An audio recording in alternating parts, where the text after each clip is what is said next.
Welcome to another edition of the Tom Green Podcast, and my friends, wow, I'm stunned. I'm just stunned. We all know why I'm stunned. We brought in a Superfan to get me off this stunning feeling, and he's probably stunned too. His name is Adam Dustin. He's been a big contributor to the Tom Green Show / Tom Green Podcast for many years. We had to bring him back on. Adam, welcome to the show. Thank you very much for having me, and I'm shocked too. After all these years, Tiger Woods finally won a tournament, so I'm right there with you. I'm shocked, Cotton. Well, that too. Tiger won his first tournament in 4 or 5 years now, so that's definitely a good momentum changer for the Ryder Cup coming up next week. But, of course, he's trying to stall me into the fact that we all know why we're stunned, and that is our Detroit Lions. Yeah, I would say, I'm a big believer in enjoying the Lions every week, even though I have no hope that they're usually going to win. But I really like Matt Patricia. So for me to see him beat Belichick, the smile on his face after the game when his player was hugging him, he had a hard time hiding the joy he felt in getting that first win against the Patriots, which, when we saw the Lions go down 0-2 and they were like, well, the Patriots have never lost 2 in a row and they have the Lions the following week, I think we all figured it'd be 0-3 Lions. Mm-hmm. But the Patriots, they didn't look that good, but at the same time, you got to give credit to the Lions. They showed up and took advantage of Brady when he made some bad throws. And I like Matt Patricia. I have no idea if he's going to end up being a great coach or not, but I'm rooting for the guy. So I still think Matthew Stafford has got to pick his game up, because I think if Stafford goes into the mode that he was in earlier in his career where he was at his best, then I think the Lions can actually do some things. Maybe outside shot of making the playoffs, but even Stafford though wasn't that good. But the Lions got the win, and that's all that matters. The Lions finally got a 100-yard rusher for the first time since 2013. Kerryon Johnson.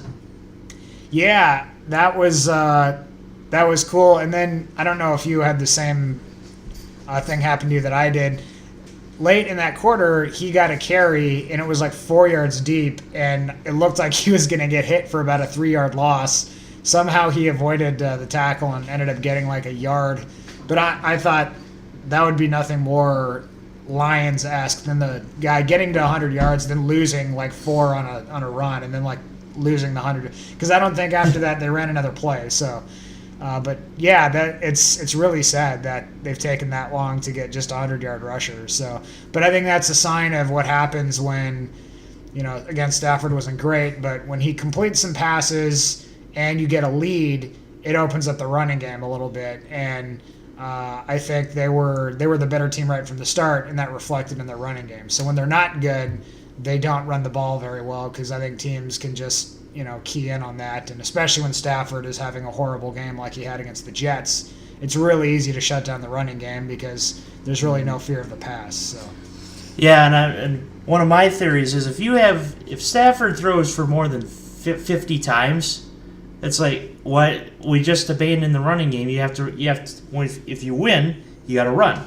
If you want to run, we want to win. Passing the ball, of course, this is the league of 5,000-yard quarterbacks every year, but if you throw for more than 50 passing attempts, that's a problem. That's a problem with your offensive line. That's a problem with your running game. And that's what I've been trying to tell Adam for all these years. He's been, Stafford's horrible, Stafford's horrible. It's the offensive line that can't protect Stafford. I believe you watched the Pro Bowl a couple years ago when Stafford was the starting quarterback. Yeah. He looked good that game, and it was because he had an all-star offensive line. When you don't have an offensive line that can protect, you have the Stafford that Adam knows and believes in, who is not that good.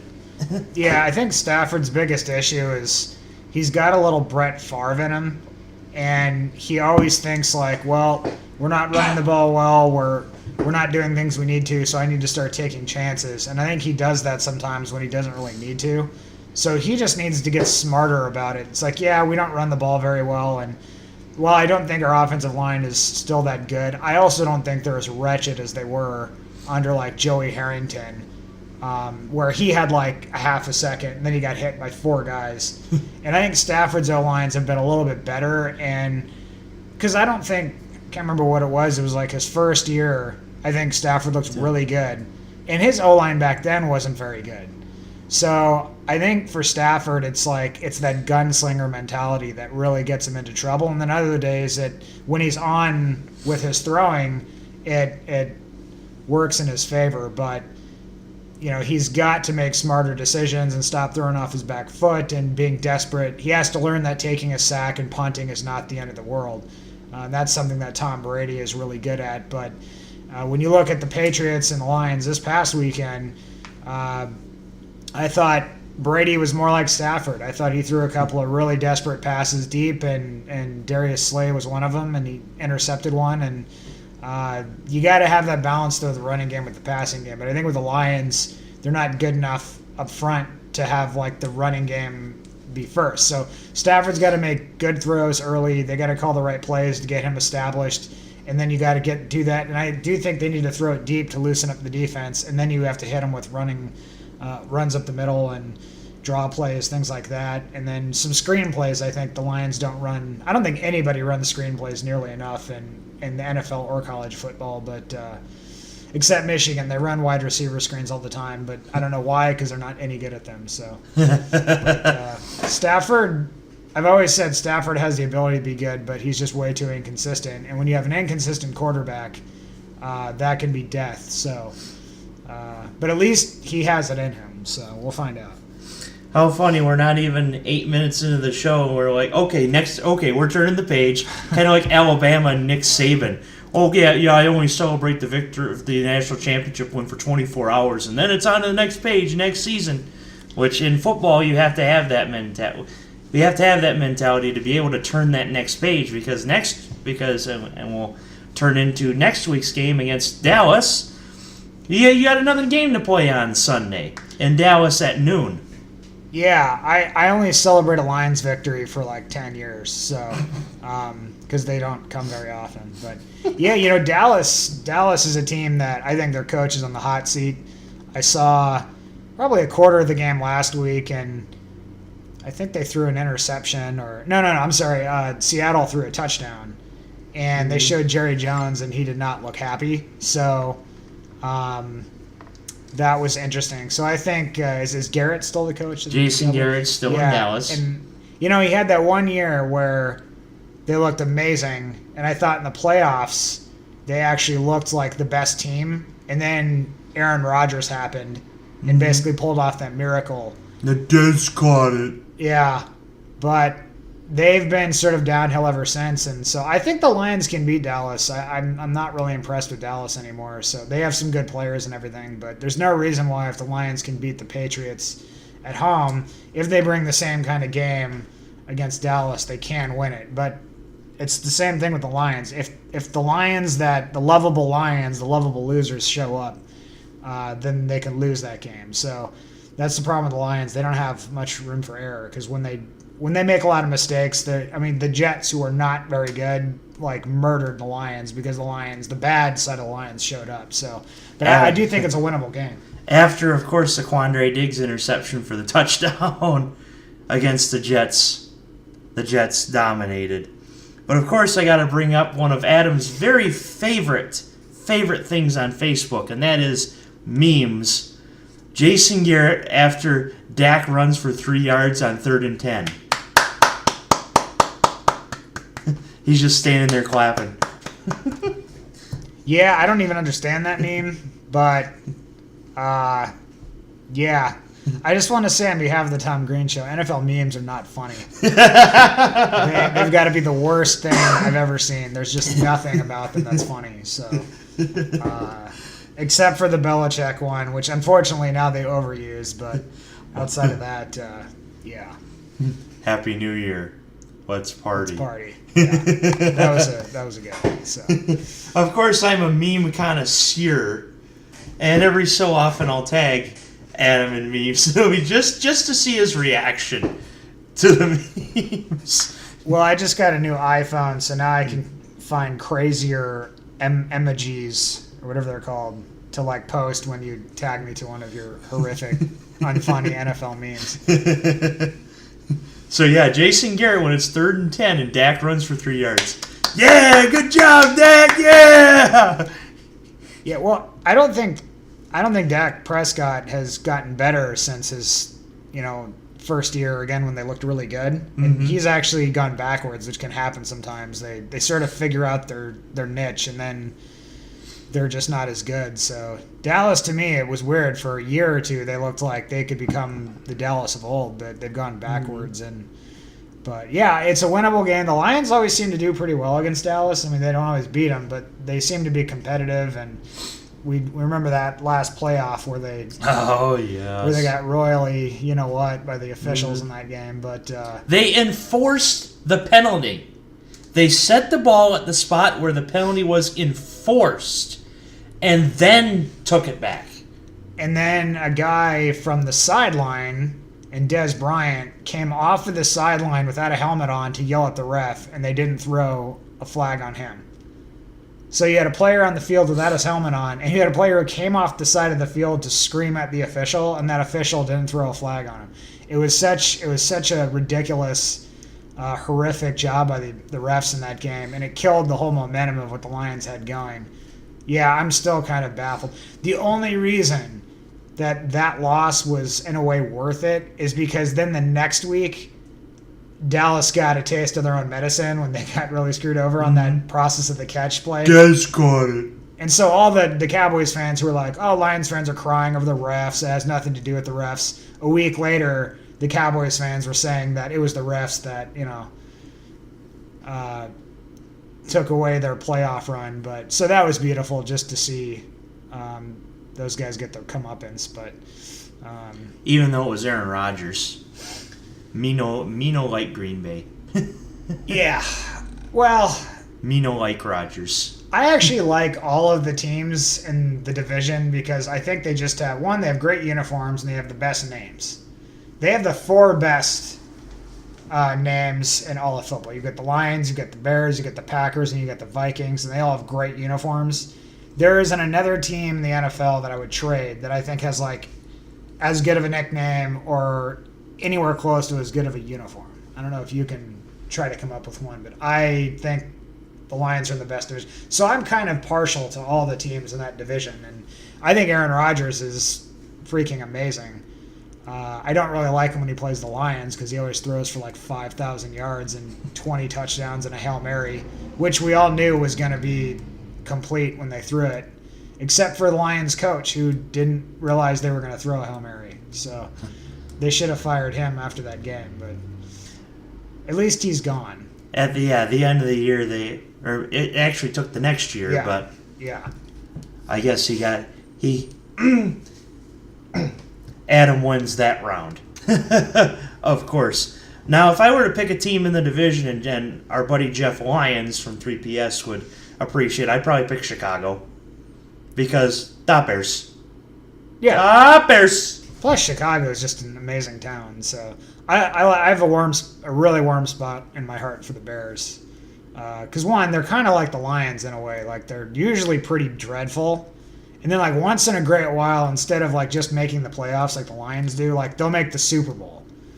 With the exception of 85. Like, they'll, like, remember, was it Rex Grossman who took them to the Super Bowl? 2006. Yeah, so, like, all of a sudden they had one year they were really good. They got to the Super Bowl, lost in the Super Bowl, and then they've been horrible ever since. That's kind of like the Lions, except the Lions only make it to the playoffs once in a great while. But hopefully Patricia does bring some of whatever works in New England to Detroit. They were talking during the telecast about the 2-hour practices on Fridays that are supposed to be so grueling and brutal, and so hopefully that kind of stuff actually takes an effect. And seeing the players give him the hugs they were after that game and the smile on his face, I'm hoping that means that like the players and Patricia really bond nicely and they start playing together as a team, because there was already some rumblings that the players weren't all that keen on what he was doing, but via a la Scott Frost at Nebraska. But hopefully that win over the Patriots brings the team together. So yeah, and we'll mention out. Scott Frost in Nebraska in just a little bit. But I had seen those reports too. Matt Patricia has lost the locker room, and I'm like, it's year 1 of a new coach. If this was year 3 or year 4, perhaps I'd buy it. Kind of like Marvin Lewis in Cincinnati, who's been there since I was probably 2 feet tall, and he's still there for some odd reason. But I would tend to think that the Bengals have lost the locker room. But besides the point, first-year head coach, you got to learn the new scheme. If you don't like it, get out. And thankfully, this Lions victory over the Patriots shows that if you can beat New England, you can beat anybody. And I hope the Lions take that mentality to the next step into this game against the Cowboys and the rest of the season. So, with that being said, score prediction. How do you think Sunday afternoon will go in Dallas? Well, I think Matthew Stafford is going to take my advice and show up and be not great, but more efficient. And they're not going to turn the ball over as much. And I think I'm going to go 24-17 Lions. Okay. As for my prediction, Sean Lee, of course, the heralded linebacker for Dallas, has been out. And whenever Sean Lee is out, Dallas doesn't do good. So it's really a combination of Sean Lee and Tyron Smith from the Cowboys has really been the engine that fuels that team. Not so much Dak and Zeke, because just think about it. I always say this to my buddies. It doesn't matter if Tom Brady or Tom Green is your quarterback. You got to have an offensive line to protect him. Zeke and DeMarco Murray, I think, are products of their offensive line. You've seen Dallas's offensive line before. They could potentially stop a train. If you have that, you can run for 100 yards just about every game. So that being said, I think Zeke gets 80, 90 yards rushing, maybe at 100. Might be a good DraftKings play against Detroit. As for Detroit, if they keep the offensive line running like they did last week, I think they will beat Dallas. And if Stafford can throw the ball efficiently and not 50, 60 times, I think they can beat Dallas. With that being said, how Dallas wins this game is if, like you said, the lovable Lions losers show up. If they show up like they did against the Jets, Dallas is going to mop the floor with them.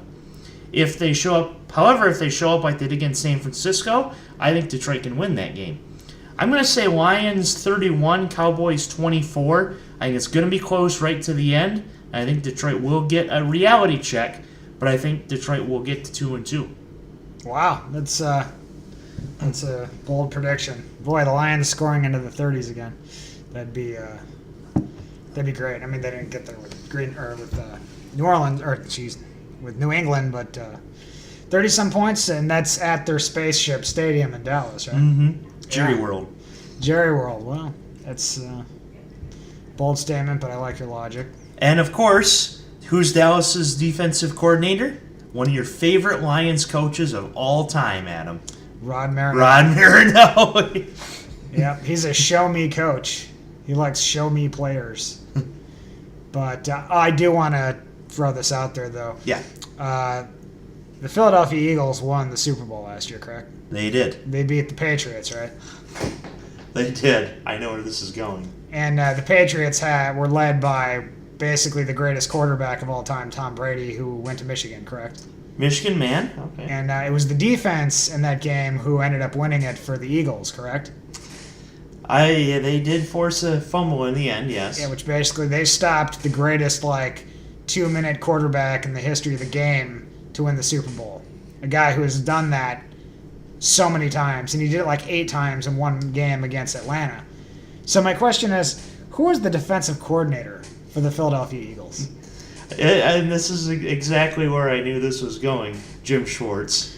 Jim Schwartz, and I'm going to go on record because I don't know if I've said this on any of your shows yet, but I still think that the Lions will rue the day that they fire Jim Schwartz, because I haven't seen the Lions have an attitude, like be physical and have like almost like a chip on their shoulder attitude since Schwartz.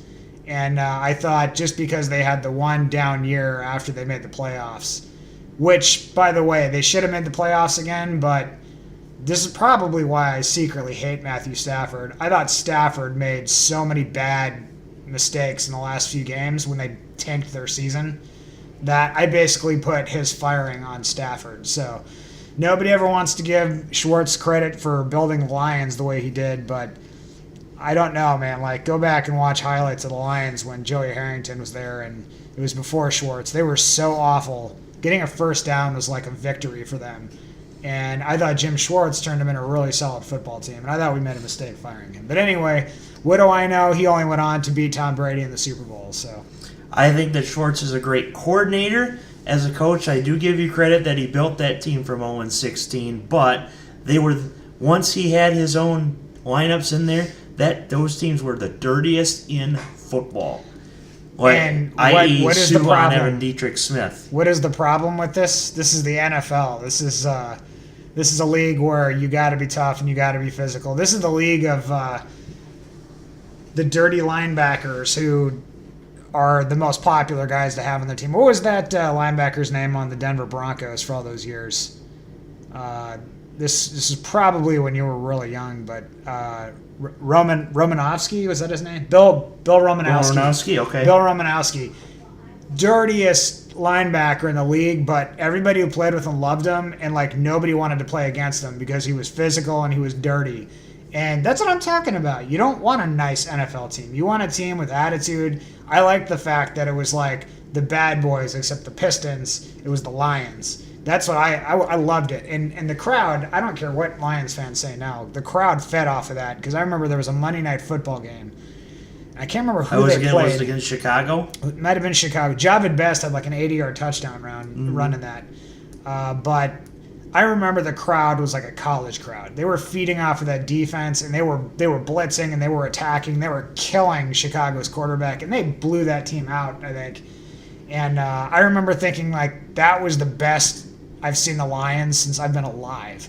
And that includes Barry Sanders. I'm definitely old, so I watched Barry Sanders, and I watched the teams that they had under Wayne Fonts when they were, a playoff team, and they were a dangerous team on offense and never had much of a defense. But I think that was the best I've ever seen the Lions. So I'm just not a fan of all the flags that, especially the defense produced. But I'll give you credit here.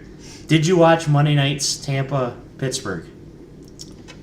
Actually I did not, because I had a long day at school. And there were so many roughing the passer flags that were bull. I could not believe it. You'll probably have to watch it after we get off air, but there were so many roughing the passer flags, and it was insane. It's like every fifth play, personal foul, roughing the passer. It's like, that's not a dirty defense. That's the rules being terrible. And if that were the Lions' defense, I'd accept it. But unfortunately, I didn't feel that was so. But with that being said, we both think Detroit's going to beat Dallas. Let's move on to our Michigan Wolverines. Absolutely. I should ask first, does it get any better than this? It felt really good to spank Scott Frost. After all the stuff he's said. That's our national championship, Scott. Not yours, ours. 97.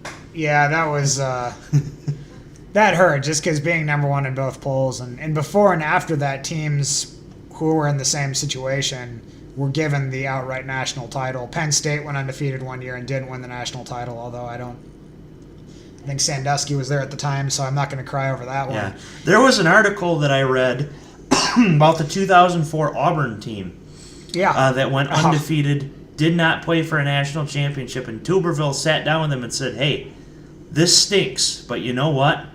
This is going to lead to much better days in college football, where there will be a better way to decide national champion.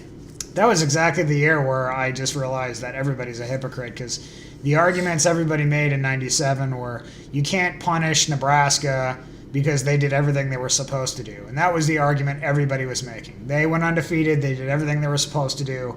You can't punish them by not giving them a share. And then when it was Auburn, they didn't, all of a sudden it was like, oh, we think USC is just the best team and that's why they should get it. When they're the best team should get the title. And nobody said, well, Auburn did everything they were supposed to do. So all of a sudden everybody changed their tune. So, but yeah, Tuberville was right. It's brought around the 4-team playoff, which is pretty good. Whether or not we go to the 8 in the next 5 years or so, we'll find out. But hopefully, if they do change the format, hopefully it's 8. I don't want any more than 8. I don't know about you. Yeah, at first, so in the first year of the playoff, of course, the TCU Baylor debate, I wanted it 16, but I'm like, you know what? That's too much. Now I'm pretty firm with 8. Yeah, because what you don't want to do with college football is ruin the regular season. The regular season in college football is way better than the NFL, like, period. And a bunch of reasons why. The only thing the NFL has in college football is the NFL games last, I think, a good 45 minutes or quicker. They're 45 minutes quicker because of the commercials the college uses. But college football has a regular season where big games matter towards national championship implications. So in the NFL, it's like the Lions lost a game. Well, like look at the Patriots. They lost 2 games in a row. They're 1-2. They're 1-2 right now. Is anybody freaking out about the Patriots really not like winning the Super Bowl or not being a good team anymore? Like, no. But they've lost 2 games. They lost to one of the worst teams in the NFL, in the Detroit Lions. I mean, God love them, but they are. And it doesn't really matter. So what I don't want to have, and this is why going over 8 would be a mistake, but if you have 16 teams in the playoffs, then I wouldn't have been nervous about the Michigan-Notre Dame game, because I'd have been like, you know what, we can lose to Notre Dame and very easily. We could lose to Notre Dame and Ohio State and still very easily finish in the top 16 and be in the playoff. That is death to college football, in my opinion. So having the 5 major conferences, the conference winners getting in, and then I think there's 2 of the minor conference winners getting in, and then 1 at large, I think is a perfect scenario where like nobody can cry if they don't get in. Mm-hmm. And I would just flip that to just the group of 5. Like you see in the New Year's 6, the group of 5 highest ranked team gets in, but then you'd also have a 97 debate. But I would just flip it to 2 wild cards and the 1 group of 5 champion, or perhaps the other group of 5 champions ranked higher than the 2 at large. There you go. That's Yeah, I think there's a system, though, that can be deemed as fair and exciting without ruining the regular season. So we'll find out if that happens. I think once they figure out how much money can be involved with that, which is what all this is really about anyway, I think college football will make it happen. I think right now that's probably what they're working on, is the logistics and how to make as much money out of it as possible. And I'll be honest here as an aside, and unfortunately this will disappoint my band directors, Mr. Lewis and Mrs. Graham, but I could have went for a career in music. I really could have, but my thought was, you know what? I love talking sports. I love doing the PA stuff. Money talks. I was gonna say, I hope you want to make some actual money in your life too, because music is unless you can sing like Beyonce, which I don't know if you can, but I definitely can't. Then yeah, you're not going to make much in music or any of those things. The ongoing joke in music is, oh yeah, I'm a music major. You want fries with that? Unfortunately, so that goes along with an Ohio State degree as well. So nothing against the music majors out there, but that was another big decision why I decided to do sports like this. So going back to Michigan, great victory over Nebraska. I enjoyed every second of that. Absolutely. As for we'll of course focus on Scott Frost and Nebraska a little bit. Where do they go from here? I mean, you're 0-3. You're not looking good at all. But a lot of people are buying into you for the future. How do you go about the rest of the season? Now you can still make a bowl. Of course, you at this point 5 wins can get you a bowl if you're lucky. I think what really hurt Nebraska was the first game of their season got canceled because of lightning, and they were really amped up for that, and they had a cream puff team that they were going to steamroll and help build confidence for themselves and with that new offense. Now, I would actually tend to disagree with you on Cream Puff team because Akron, who was the team that they were going to play, made the MAC championship last year and won a big game, I believe, a couple weeks ago on the road. Yeah, that's true, but I still think Nebraska had the new coach, the atmosphere, the new system, sort of momentum that I think would have really powered them over Akron, because it's amazing the power that you have that first game with your head coach. Because I think what happened in the second game is I don't think Colorado's a bad team, and I think they're a lot better than Nebraska. And Nebraska played them really, really well until their quarterback got hurt, and they lost in the end. And then we saw just how dreadful Nebraska is right now when Michigan spanked them. But I think Nebraska, it was always going to be a really difficult rebuilding job, and I think Frost is the right guy for the job, but I think they're just going to have to eat the first season or two learning a system. I think he had 45 recruits coming in, something like that, and that's so you have 45 new players that are true freshmen. They didn't really exactly have, stocked cupboards when he got there either. So, he has two quarterbacks on his roster. They're both true freshmen. You're trying to learn a new system. This was always going to be a rough opening for Scott Frost. So I think they'll be fine. I think they're going to have a horrible first year. And, yeah, there's going to be the knee-jerk reactions where people talk about Scott Frost. Is he the right man for the job? Has the team? Has he lost the locker room and all that? Right. But I think you give him a year or two to sort of weed out the people who don't want to be there, which I'm sure there'll be transfers at some point. But eventually he's going to get 2 or 3 recruiting classes in there of the kinds of players that can run his offense. Give them a year or two to work it, and then you'll see improvement. And as soon as there's improvement, then people will sort of jump back on the bandwagon and go, we're going in the right direction. We just got to stick with it. And then once he's had 3 or 4 years because they signed him to was it a 5-year contract? Something like that. It was like $35 million. I think something like that. Mm-hmm. $35 million. I think it was a 7-year contract, like $5 million a year or something. So they know it's a long process, and he also has one major weapon on his side, which is Tom Osborne, who I think believes in him, and he said it on the field before the Colorado game. He said it's not going to be an immediate turnaround. It's going to take quite a few years, I think was his quote, to really get Nebraska's culture back, because that's what Frost always talks about, is the culture. And I think it's true. I think Nebraska's culture got away from them, and not running the triple option, then bringing in Callahan, who ran a West Coast offense. Then Pelini was solid for a while, but they were running kind of like a shotgun spread. Then Mike Riley comes in and turns them into more of a pro-style / spread. So they've been kind of like in an identity crisis for a long time. Right. So the fact that they have their culture out now, or their culture that they're trying to get back to, I think it'll be there, but it's going to take Frost quite a few years to get it going. But once they do, it'd be nice to have a good team in the other division of the Big Ten other than Wisconsin. I would say that's not named Wisconsin. Exactly. So, but yeah, Nebraska is going to be a wreck this year, and it was nice to see Michigan spank them, but here's hoping. I really hope Nebraska does get good again, because I think they're a great program, and they'd be a wonderful addition to the Big Ten. Yes. If they could get back to, I don't think they'll ever get back to Tom Osborne standards, but if they're doing what they did at UCF, but they're doing it with a little bit more talent, then they could be really dangerous. They could perhaps be the real national champions, unlike UCF. Nothing against that, because who knows? I want to see UCF Alabama at one point, as in those two teams as they were. But besides the point, not going to be fun this first couple of years. Moving on to Northwestern. Michigan has their second true road game of the year at Northwestern this Saturday. Of course, I visited Northwestern for a short while and got my picture at Ryan Field, as you probably saw. How do you think this game will go?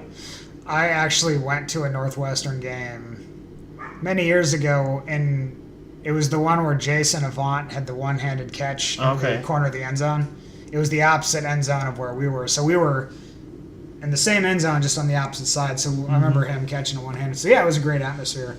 I think Michigan, the key to their team all year, especially when they play on the road or against a ranked opponent, is they need to start strong.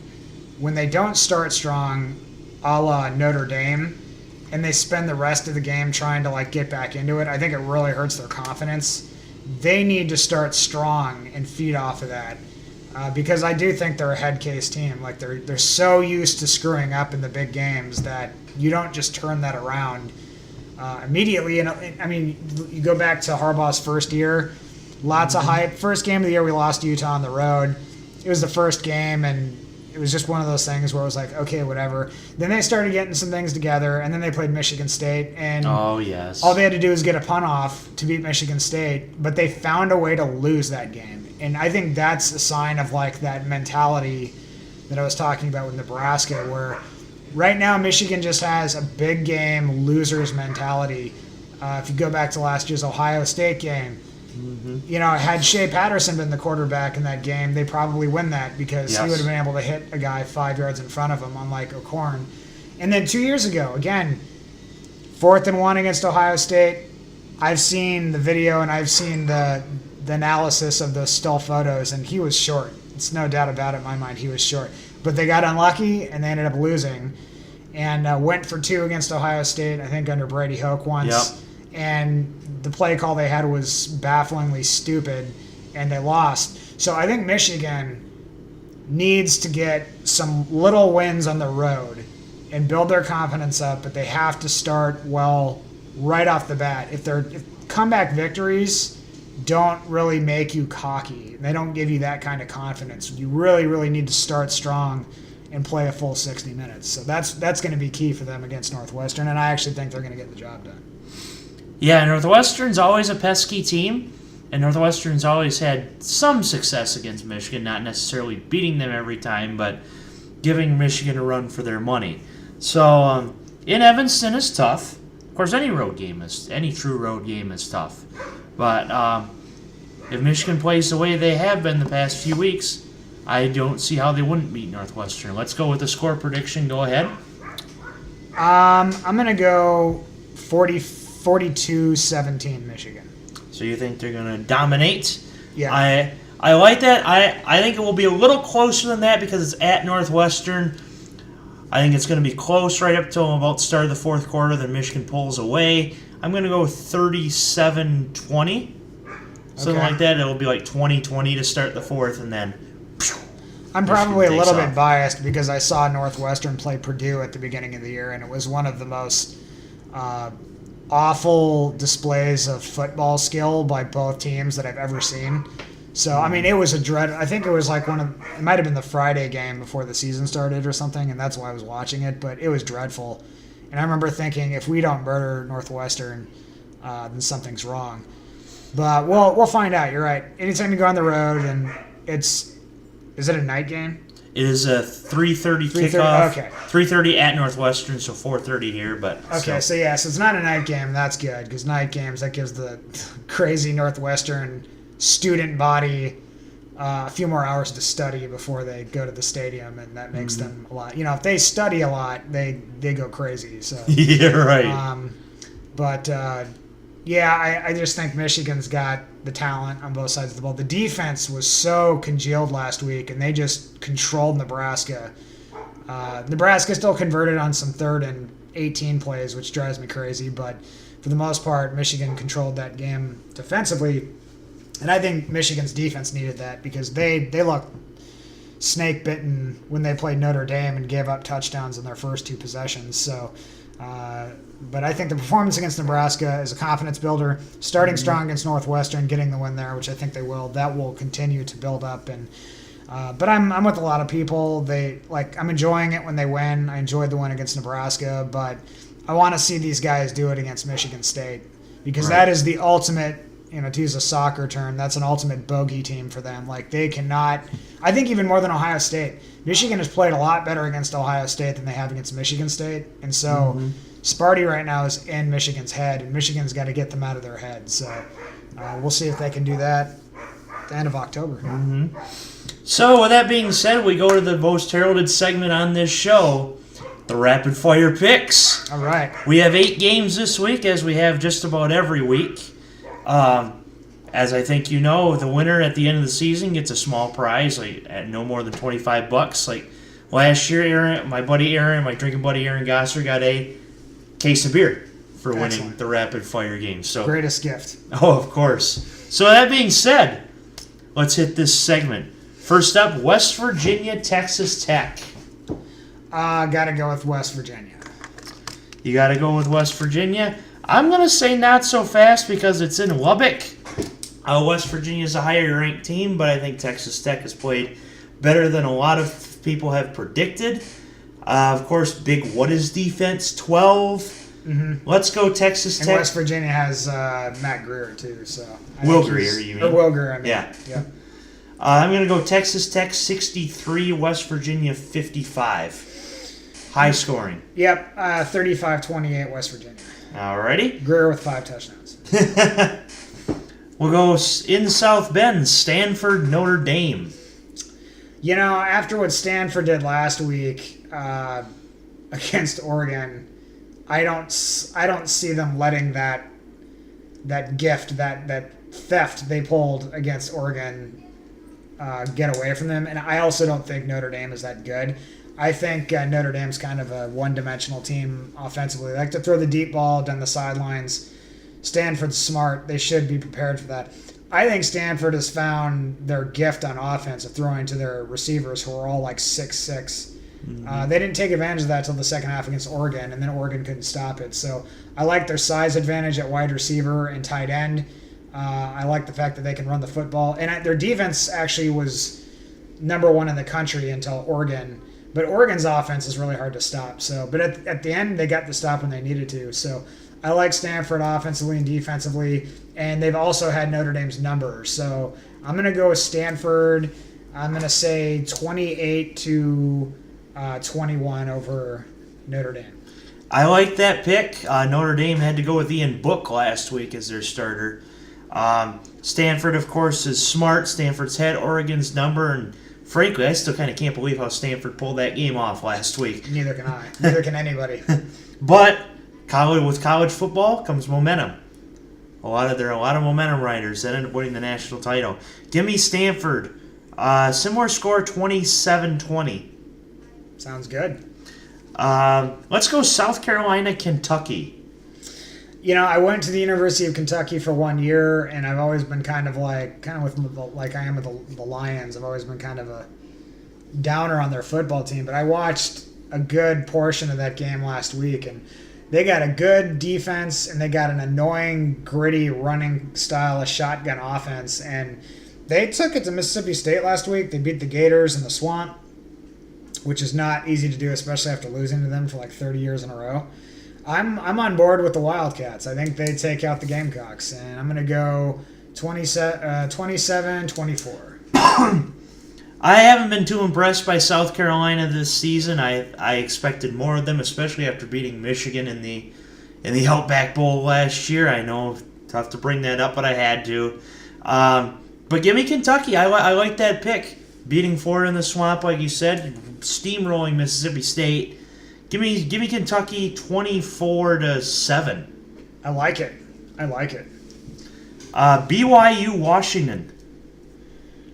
Well, BYU obviously has had the big upset of the season against Wisconsin, which is going to be like a warning shot to Washington. And I think Washington's a really good team. So I got to go Washington over BYU, and I'm going to go 27-17. I was disappointed last week when Washington beat ASU because I like Herman Edwards. I was pretty much the only guy in the state of Michigan that thought ASU was going to beat State. Maybe the other guy. I did because it was a 10:30 Eastern start time, and I thought that would be. Remember, in my opinion, the greatest upset in college football history happened in Tempe when '96 Nebraska went and played Arizona State. And that was when Jake Plummer was the quarterback. And that Nebraska team, everything went wrong for them, but I thought it was the biggest upset ever. But the atmosphere in that place is crazy. So that's a tough place to play. So I figured that would be hard for Michigan State to win, especially being such a late start time. Mm-hmm. So I was disappointed to see ASU lose to Washington. But that being said, Washington's good. And Washington's not being looked at a lot simply because they play Pac-12 after dark games. Give me the Huskies in that one. even though we're two Husky gentlemen, as you know. Washington 31, BYU 20. Oregon, Cal.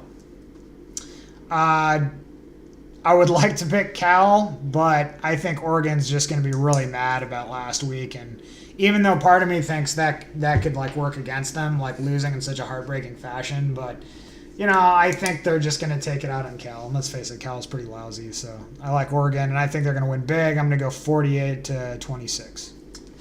I don't know how Cal became ranked, but good for them, I guess. Oregon, of course, losing in a heartbreaking fashion to Stanford like that. Like I said before, momentum rides, and we'll see how this plays out.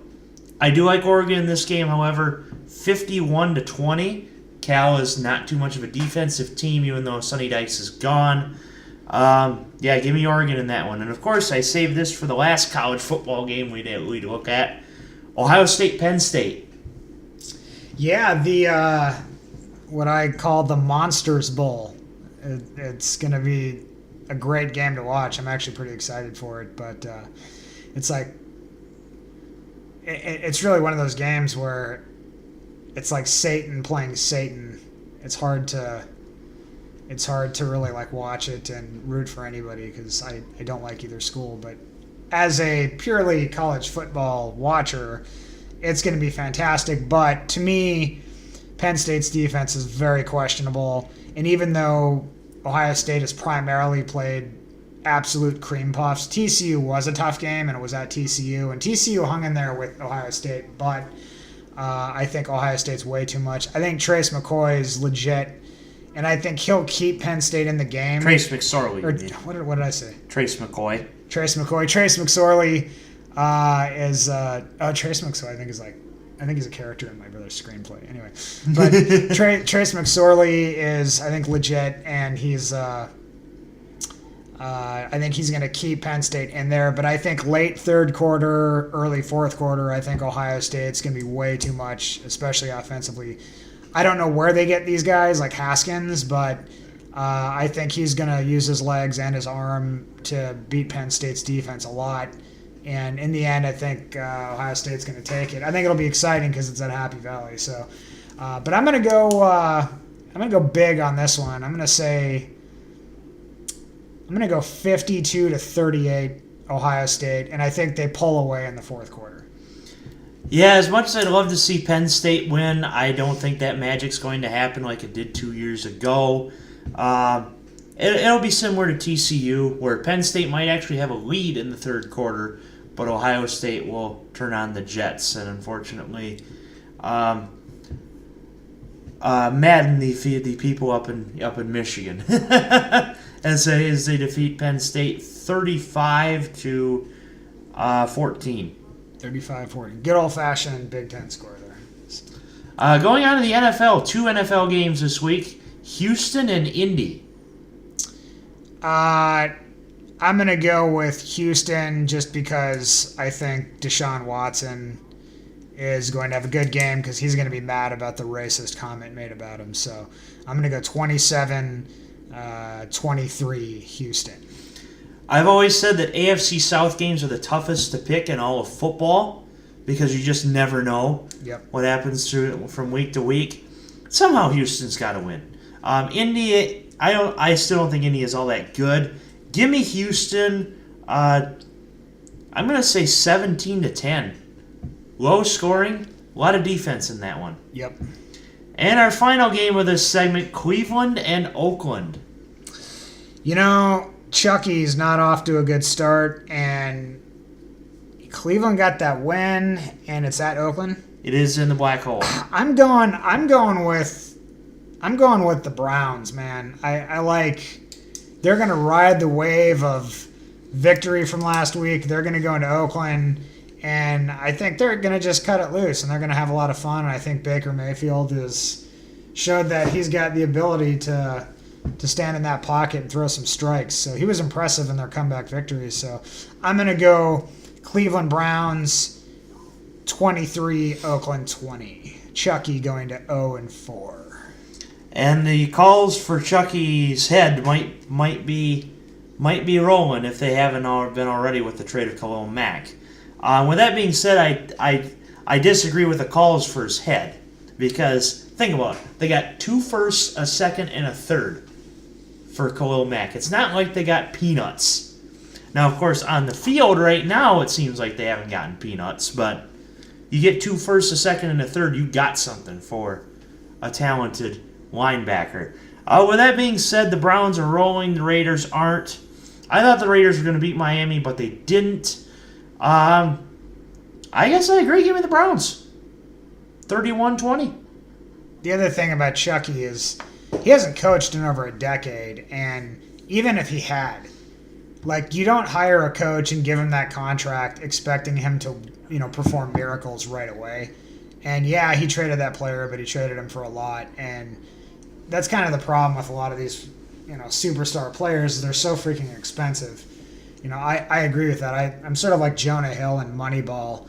I think the way a lot of teams draft players is wrong.